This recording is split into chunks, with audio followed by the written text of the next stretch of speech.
3. Remember when you told me that I should take it slow, but I can't stay when the world is waiting. I'm too used to being on my own. Hearts will break, but I have to chase it. I'm dancing on the edge again. The wind is calling my name. I'm dancing on the edge again. This time I'm not looking back, babe. You can change me, you can tell me down. I'll leave echoes in every place I find. I'll break the molds with rebels mind. Hi folks, and welcome back to another Travels of Red Rover. I'm Sean. And I'm Corrine. And what are we doing today? Today we are heading west, and we are leaving from Montrose, Colorado, and heading towards Moab, and we're going to follow the Rimrocker Trail. Yep, we've never done it before, and the conditions in terms of weather are not perfect, although it's going to be nice and cool because it's very cloudy and a bit wet, but we're hoping that won't reflect too much on the trail. Yeah, today's overcast. Tomorrow there's a chance of rain, but it should keep it from getting too hot, so that might be good. Yeah, it definitely will keep it from getting too hot. It also might help one of the local forest fires that we've got going on here that's a little bit, I think, south of the Rimrocker Trail, and in fact had the trail closed for a little while. So the trail is open, we've checked all that, and hopefully it's going to be a great trip, and we're taking you along with us. Yeah, now most people do portions of the Rimrocker. We're going to try and go right from the east end to the west end, camping along the way. So we're going to do the whole length of it over the next couple days. So let's get started. Corrine and I are all aired down, and we're getting ourselves ready to go. We've met a couple gentlemen who are driving the whole route as well, and they're going to be camping out along the way just like us, so we've decided to team up. That's a little unusual for Corrine and I. We almost are always solo overlanders, so we're going to have a couple guys following us along, and we'll see how that goes. Safety in numbers. Oh, yeah, well, Corrine's thinking safety in numbers, but I'm not worried about that too much. Maybe their safety. Maybe their safety in numbers, yeah. They look a little, they're from Virginia, I think. North Virginia? No, South Carolina. So, I'm sorry, South Carolina. And they're a little bit inexperienced in the mountains. They've only done a few trails, so I think they're looking for some folks to team up with as well. So maybe make them feel a little bit more comfortable. Hey, I'm Sajid Khan. I'm from North Carolina, going to Rimrocker all the way to Moab. And I'm joining Sean and Corrine on their travel. So I'm hoping it's going to be a lot of fun on our way. Hey, this is Najib Karimi. I am hopping on this adventure with handsome Sean and beautiful Corrine, and they're going to become more famous because I'm a handsome guy too. So let's wish them good luck, and let's see. And I have height phobia, so I'm fighting my height phobia today. So let's see, if I start crying and tears in my eye, don't laugh at me. Thank you.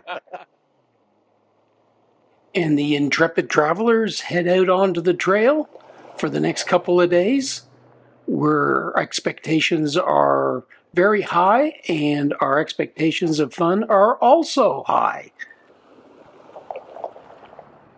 So the first part of this trail is upward on a very, very good county gravel road. It's actually, it's a lovely road. And I don't know how far we get to drive on this, but I'm enjoying it right at the moment. It's not even washboardy, which is really, really unusual. Usually these get so washboarded out that It's oiled, so it's not dusty. and it's all oiled, so yeah, it's not even dusty. That's just lovely. So we're starting down this trail on a very cloudy, kind of a little bit foreboding kind of day. Here in Colorado, we've been having beautiful blue skies, gorgeous weather in the morning, and then it's been clouding up in the evenings, becoming a little bit more rainy some nights. Some nights we don't get any rain, just we get a little cloud. But otherwise it's been really a pretty predictable weather today we're starting a little less predictable weather pattern.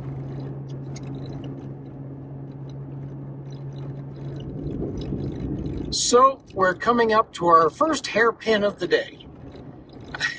Seems to be the favorite mode of road making here in Colorado.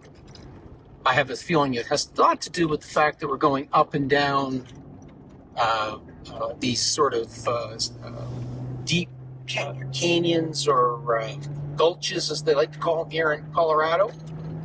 So that makes the driving just a touch more interesting. So we're about 10 miles into this road, still on a beautiful gravel road.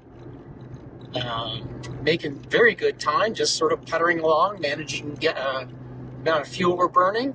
Yep, we just hit the 10-mile mark. So far, beautiful road, really not very complicated at all.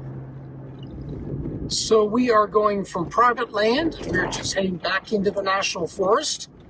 I'm assuming the road's going to get a little bit more two-tracky from here, but at least at this point it's just gotten a little bumpier, but otherwise it's still a beautiful standard gravel road.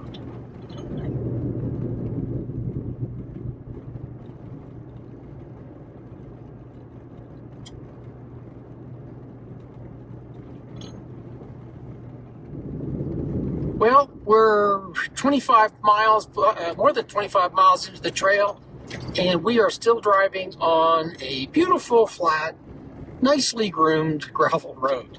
So we haven't rocked any rims at this point. Aspen trees. We're also got some beautiful aspens through here, and actually, really, this would be a pretty drive in the fall. With the number of aspens along the road here. And it's a nice mix of older, mature trees with some younger trees. And just to make it really nice, they've thrown in quite a few beautiful pines as well. So you have lots of color along here.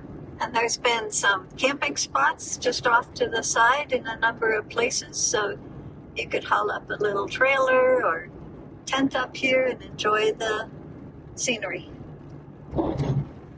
So Onyx shows us that there's a view spot here, but it's not really here. We may find it a little further up. That often happens. So we've been going through a construction zone. They're out here making the trail beautiful. They've been grading all the way up, and other than they have really wetted the road, they've been dumping water on the road, which has made it muddy. It's a beautiful road. We're now probably 30 miles plus into the trail, and still haven't actually found anything that even remotely looks like a trail.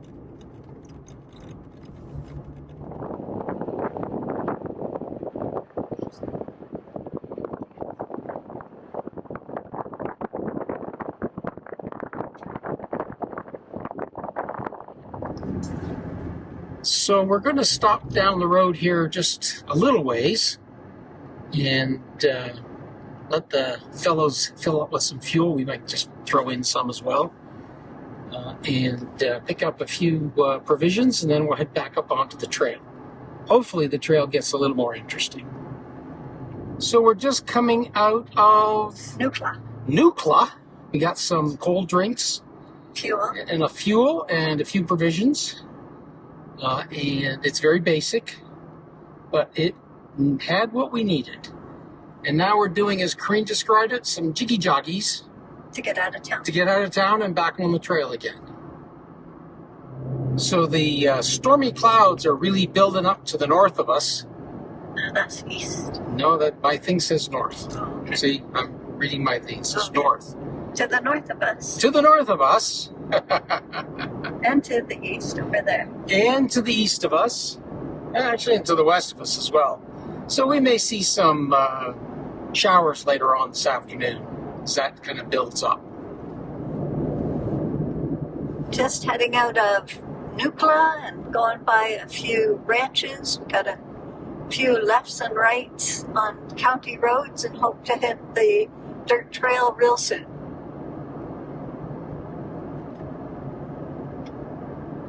Well, we are back on gravel Again, it's a beautifully maintained gravel road, so it's not particularly challenging. Again, so also all the way to Nukla, you could pretty much bring your Tesla and do just fine.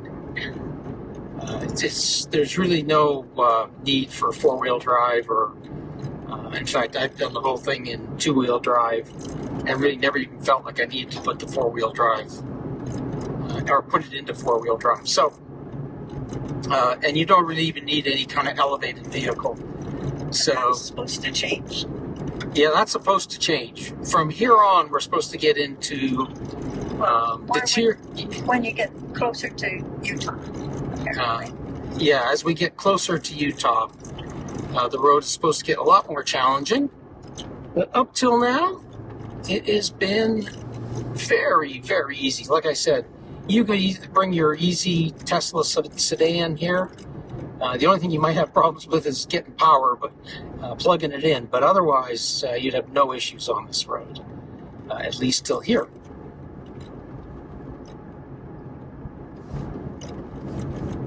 Oh boy, we've got a wet spot crossing. Nope, not even a wet spot. We've been reading the signs warning us about the sign warning us about a water crossing. We are finally on real dirt, actual two-track trail. Woohoo!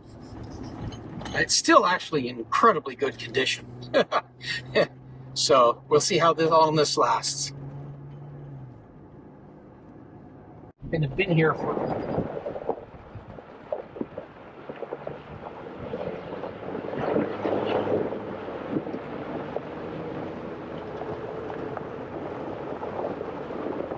well, the trail has actually been very pleasant. It's I would call it a level 1 or a level 2. I think they probably call it a level 2 because it's a two-track. But it's been very, very easy. A little bit more of concern for us is just how big these clouds are starting to build up. It could get a bit gnarly out here if it decides that they're going to release on us before we get to where we decide to camp. And in fact, if it looks like they're going to start really raining hard on us, we may decide to stop and camp earlier just because of that. So we'll just have to see. We're starting to head down into a canyon. We've been traveling this way for a little while. And there's a beautiful state park or something. If you can find a good spot and if you can stop for view.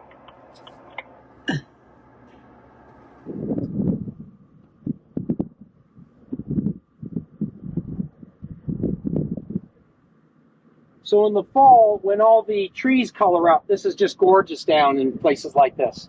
Oh. This is the first time for you too, right? So we're finding some of the trails have become a little bit rougher.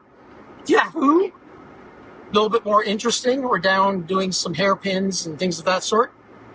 Although, to be honest, the trail is still very easy. This would still be rated as a 2.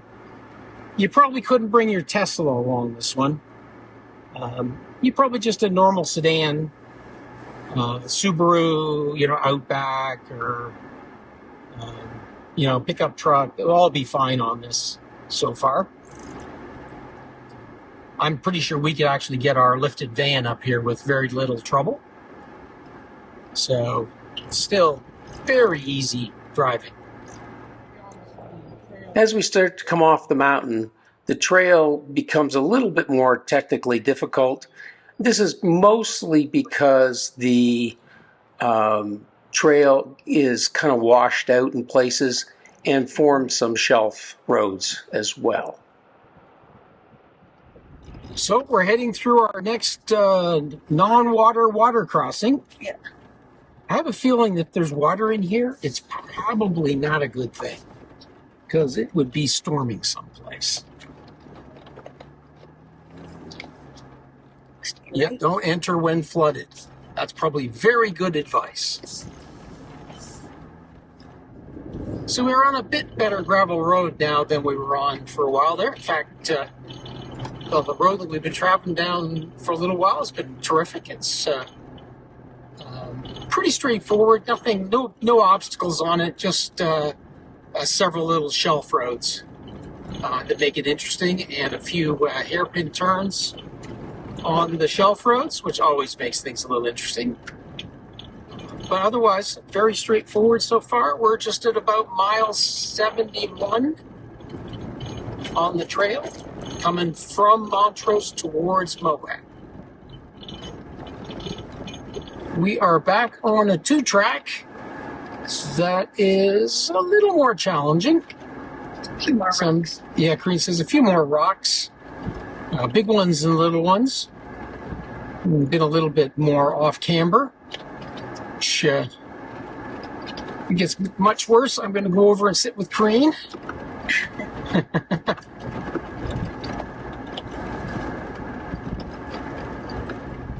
So it's kind of interesting. Corine's been seeing signs for the gas Department of Energy up here. We were kind of wondering what they would be doing up here. Maybe they found gas, or there's a gas pipeline underneath us or something. I don't know. That's kind of interesting. You don't see that one out here very often. That sign out here very often. Okay, so we've actually found a little obstacle. Corrine is saying stay passenger? No, not driver. Or driver, I'm sorry.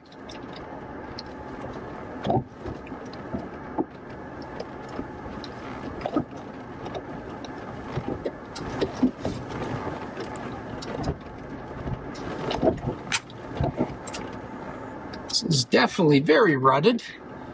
And the steps are about 6 to 8 inches, maybe a little more.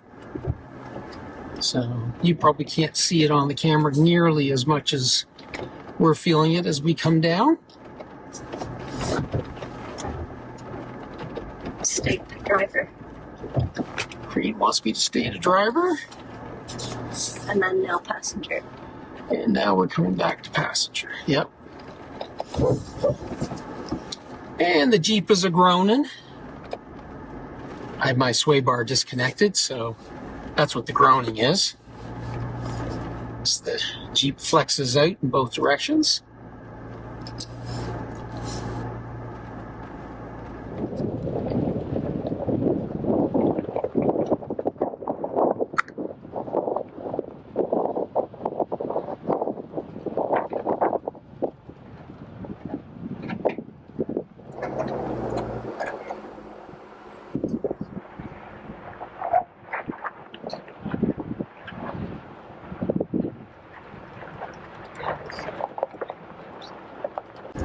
We are coming through a little canyon, and it's been quite rocky for a little while. Big boulders on either side here. Somebody tried to turn around here. And it's pretty in here.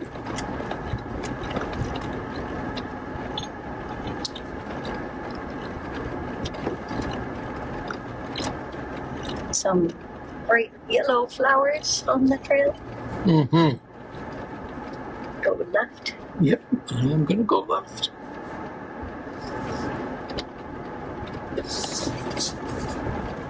We are continuing to follow a beautiful canyon. It's got water in the bottom of the creek here, running down the canyon. And, we're going to need to duck here. As we come by some of these little rocks. Don't hit your head, Cream. It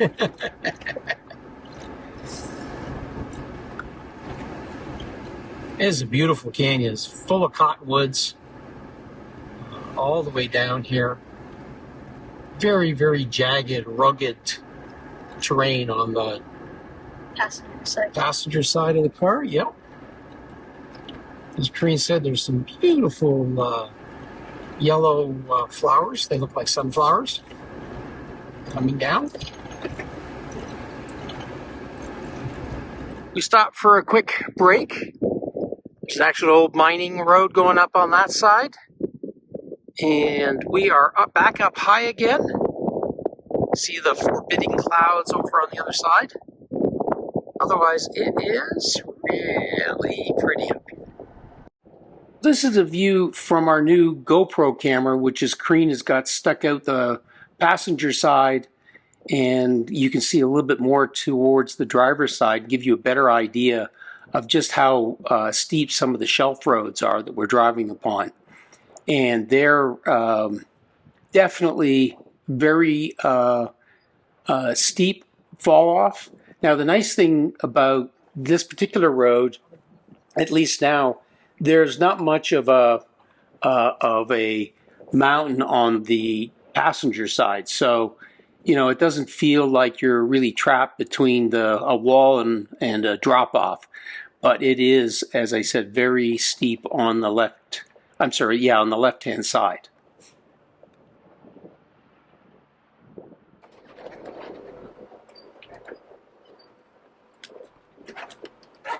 It wasn't long before we came up onto a few more aggressive turns and a couple areas where the road gets very narrow. You're kind of working your way between big rocks and the high side of the road. That made things a little bit more interesting and a little bit more difficult. One of the things that we also noticed with this particular road, as we're coming up to this hairpin curve, there's been a lot of washout, and therefore you're really, really off camber as you're coming around this turn. It's far worse than the camera makes it feel, although, well, you're getting a sense of it now, just as our driver's side really drops into the corner as we try to make our way around. Now, during this whole section, we never saw another vehicle coming against us, or for that matter, going in the same direction as us. So we really had this road entirely to ourselves. And again, as we're coming down this side, you can see the washout on the driver's side. Again, well, the camera doesn't really do it justice for just how steep the off-camber bit is here. Also, you're stepping down a number of small stones. Although they're not really a big issue, it's something just to be aware of.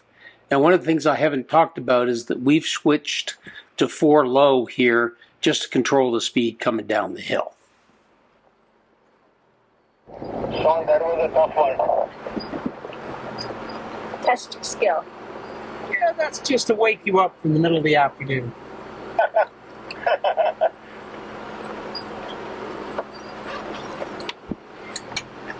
So, Sean, how's it going on the Rimrocker Trail so far?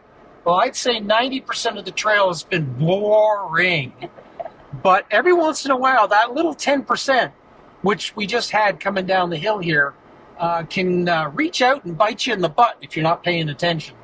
So I guess I would describe the trail so far as mostly easy. I mean, mostly easier than easy, with a few pucker spots coming down the hills. Yeah, we've done the exciting steps down the hill, and we are coming out to Highway 141. We go a short distance down the highway, and then we're going to cross to the other side and start going up again. Yeah, and we're at about 8 85 coming from Montrose. Well, we got a steep climb up the hill after we've crossed Highway 141. And when we get up this steep climb, we're going to have a sharp turn to the left. So that should be interesting.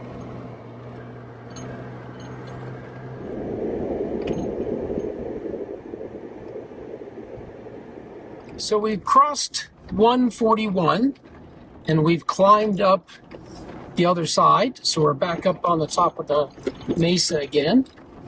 And it's definitely got a little bit more aggressive road up here. Lots and lots of little roads running off the trail here. It'd be very easy to get turned around, although the Rimrocker people the organization that supports the road have done a great job at marking all the main roads, so it makes it much less likely you're going to get lost. So the trail's gotten up onto some slick rock, and gotten a good deal bumpier and a little bit more interesting. I kind of watch where you're going up here. So it turned out it was a little difficult to find a camping spot tonight. We did find one. It's not the best in the world because there's a little wash there. So if it gets really, really, really stormy, we'll get some water through the camp, which is never good. But otherwise, just fine. Our fellow travelers cooked us a fantastic Indian dinner that night and really, really enjoyed it. Unfortunately, I managed to lose all the video of the evening. And before long, it started to rain, so we all turned in early. Good morning. Well, Karina and I are all packed up. It is a rainy day in the desert. Hopefully there won't, it's mostly been sprinkly rain all day. It's not been hard rain, so it's not really affecting anything. Hopefully that'll stay that way as we make our way down the mountain towards Moab. We have about 72 miles, plus or minus a bit, to Moab if we go cross country. And if the trails stay pretty decent, we'll do that. If the trails start to get mudded up, we'll probably head down to a paved road and drive in on a paved road. Well, we're heading back up the trail now. And it's a wet, gloomy day. So far, the trail, most of the rain has been pretty light. So the trail is just wetted. It's not super muddy, which is terrific. Boy, it won't be eating as much dust behind us today, because the trails, as I say, has been wetted down. Now, if it rained, as it often does in the desert, it rains different amounts in different places. So where we are, which is pretty much on top of the mountain, is relatively dry. But as we get further down the other side, we may find that the trail is quite a bit wetter and quite a bit more difficult for passing, for driving along without creating ruts and divots and things of that sort. So we'll just have to wait and see. I'll let you know. We've been driving for about an hour, and we come quite a ways down the hill, although we're in a pine forest, which makes me think, well, rain didn't come down as much as I thought we did. But it is raining pretty steady now, and the road is starting to get really funky in places. So we're going to continue down. We have about 20 miles of trail to get down to LaSalle, and then we're going to decide whether or not we stay on the trail or go off to a highway. So we've been driving on the county road, which is very similar to the roads that we were driving on when we first started the Rimrocker. I don't know how long this will last, but it's very good condition. It's a nice gravel road, so the rain's not affecting it at all. Well, we have come to the beginning of Highway 46 near LaSalle, and we're just airing up the vehicle now. It's been steady raining for the last hour or so and getting more persistent, so we don't want to go up on the LaSalle Pass. It just seems like it's too risky with the wet conditions. And so we're going to come off here and drive from LaSalle to Moab on the pavement, and hopefully come back sometime in the near future and finish the rest of the trail. Well, as Green was recording and I was out filling up the tires with air, the rain went from being a nice gentle rain to being a really hard rain. Well, you might be wondering why we're sitting in the car, and that's because we're just outside LaSalle. We just came off the Rimrocker, and it is pouring at this point. So it's not worth continuing on the trail today. It just either becomes dangerous or not very much fun. Well, we're going to bring this video to an end. We sure hope you enjoyed it. And if you did, please give us a thumbs up. And if you'd like to see more of our videos, go ahead and hit the subscribe button down below. And as always, we love hearing from you. So don't hesitate to leave us a comment, a thought, or an idea. We really enjoy getting them, and we enjoy reading them, and we respond to all of them. And until next time, bye for now. Bye for now.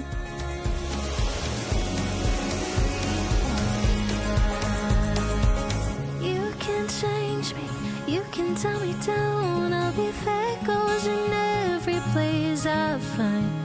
I break the molds with rebel